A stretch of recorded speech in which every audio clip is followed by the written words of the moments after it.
Pemirsa, sidang pemeriksaan saksi terhadap kasus suap vonis bebas Gregorius Ronald Tanur dengan terdakwa Zarof Rikar di Pengadilan Negeri atau PN Tipikor Jakarta Pusat ini memanas saat kuasa hukum terdakwa Lisa Rahman mempertanyakan barang bukti salah satu saksi ahli.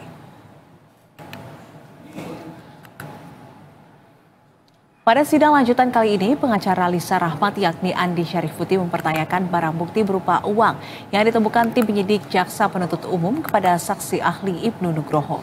Dalam keterangannya, kuasa hukum Lisa Rahmat merasa saksi harus bisa menjelaskan perbedaan barang bukti yang ditemukan JPU dalam penggeledahan kediaman terdakwa sebagai bukti kejahatan atau alat untuk tindak kejahatan. Saksi ahli Ibnu pun menyampaikan barang bukti itu ditentukan sebagai korelasi sebab menurutnya hal itu penting untuk melakukan langkah selanjutnya dalam penyidikan. Tak hanya itu, Andi mengaku pertanyaan-pertanyaan yang diajukan untuk memperjelas sekaligus mengedukasi banyak orang. Saya konsentrasi dan fokus terkait masalah barang bukti di sini. Kualitas barang bukti itu bagaimana bisa menurut ahli? Bagaimana bisa menentukan bahwa apakah alat bukti ini, barang bukti ini dapat dibuktikan bahwa benar-benar ini adalah hasil kejahatan atau alat yang dipergunakan untuk melakukan satu tindak kejahatan. Ya. Itu dulu, jangan dulu ke alat bukti. Nanti saya bertanya itu. Oke, Jin. Ada korelasi, Bapak penasihat hukum. Jadi barang bukti itu ada korelasi. Ya, jelaskan. Ya, korelasi itu barang bukti terhadap tindak pidana yang sidik. Nah, korelasi itulah yang menjadikan dasar bahwa akhirnya menjadikan suatu barang bukti yang kemungkinan suatu saat menjadi alat bukti.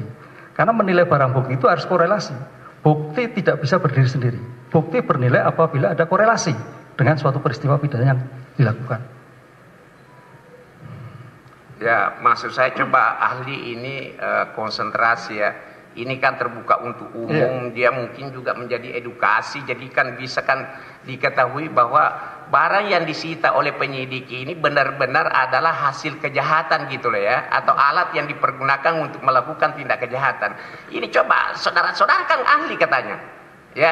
Jadi coba saudara fokus, oh ini loh masuknya, kalau barang bukti hasil kejahatan seperti ini, kalau barang bukti itu hasil dipergunakan sebagai alat untuk melakukan tindak kejahatan seperti ini, coba sedikit berikan fokus, penegasan yang tegas itu loh, supaya semua orang tahu di sini.